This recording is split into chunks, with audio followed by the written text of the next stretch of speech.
Welcome to the deep dive. Today we're asking what seems like a simple question, but it really gets to the heart of how businesses operate. How are companies truly run? Yeah, it's fundamental. We're talking about corporate governance. That's the system, really, the framework that directs and controls organizations. And it often feels like it happens behind this, kind of corporate veil. So today we're aiming to pull that back a bit. Exactly. We've gathered a whole stack of sources for this deep dive. We want to unpack what corporate governance really means, look closely at the board of directors, their role is pivotal, and also explore the standing committees that do a lot of the heavy lifting. Right. So the mission today is to extract those key insights, the really important nuggets, to help you understand what's actually going on inside these companies. Precisely. Helping you see behind that veil. Okay, let's get into it. Where should we start? Maybe with a basic definition. Good idea. The Cadbury report back in 1992 gave a pretty concise one. It defined corporate governance as simply the system by which companies are directed and controlled. Directed and controlled.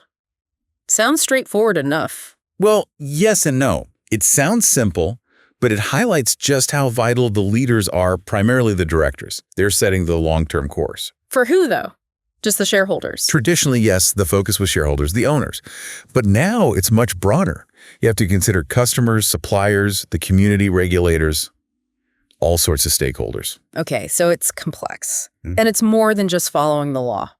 Absolutely crucial point. Just complying with the law often isn't enough for what we call sound governance. Think about Maxwell Communications plant in the UK. Oh yeah, Robert Maxwell, that was huge. Huge collapse. And many things that contributed, like concentrating immense power in Maxwell himself, or the company borrowing from its own pension funds. Well, those things were actually legal at the time. Legal, but clearly disastrous. Exactly. So true sound governance goes deeper than just the letter of the law. It's about ethics, about robust structures, about preventing that kind of failure. So what this means for you, the listener, is that legality doesn't always equal good practice. You need to look deeper. Precisely. It underlines why ethical integrity is so important. Sometimes it's the only safeguard when the law hasn't quite caught up. Are there frameworks to help guide this? Yes, definitely. The OECD, that's the Organization for Economic Cooperation and Development, they published their Principles of Corporate Governance back in 2004. It's a really influential framework. What does it cover? Key things like protecting shareholders' rights, making sure all shareholders are treated fairly, recognizing stakeholder rights, pushing for good disclosure and transparency, and importantly, the board's accountability. That accountability piece seems huge, especially for big public companies, right? Where you have thousands, maybe millions of shareholders. Exactly. And that brings us neatly to what's called the agency problem. Okay, unpack that for us. The agency problem. Well, think about it. Shareholders, the owners, they entrust their money, their wealth, to the directors to manage the company. But the shareholders often have limited insight into the day-to-day or even the future strategy. They're relying on past performance, maybe some subjective info. It's a huge leap of faith, really. It absolutely is. And this trust demands a lot from the directors. They have to balance risk and return carefully, manage those risks wisely, provide accurate information, and fundamentally, act ethically. And when does this agency problem become most obvious? When things go wrong, when companies fail. We mentioned Maxwell and Polypec International in the UK. Those failures directly led to that Cadbury report we talked about. And in the US? Similar story. About 10 years later, you had the massive collapses of Enron and WorldCom. Huge scandals. Right, I remember those. And those led directly to the Sarbanes-Oxley Act, or SOX in the US, a much tougher regulatory environment. Is there a common theme in these collapses? Often, yes.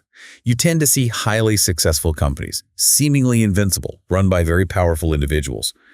And unfortunately, often there's criminal activity involved too. Concentrated power, lack of oversight, a recipe for disaster. And it's not just ancient history either, is it? The 2008 credit crisis. Absolutely. The investigations after the crisis really dug into the policies, the processes, even the cultures within major financial institutions. It showed these governance issues are ongoing concerns. They keep cropping up in different forms. So how do different countries try to enforce good governance? Is there one standard way, or do approaches differ? They differ quite significantly, actually. Broadly, you can see two main approaches. Okay. There's the principles-based approach. The UK is a good example here. They set out best practices, a code that listed companies should follow. Should. What if they don't? Then they have to comply or explain. They need to tell their shareholders exactly why they aren't complying with a particular principle.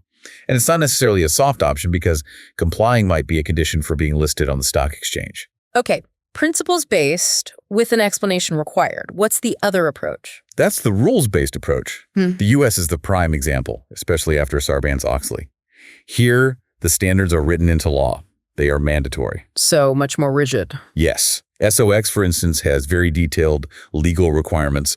Companies must follow them. No explain option. So connecting this to the bigger picture,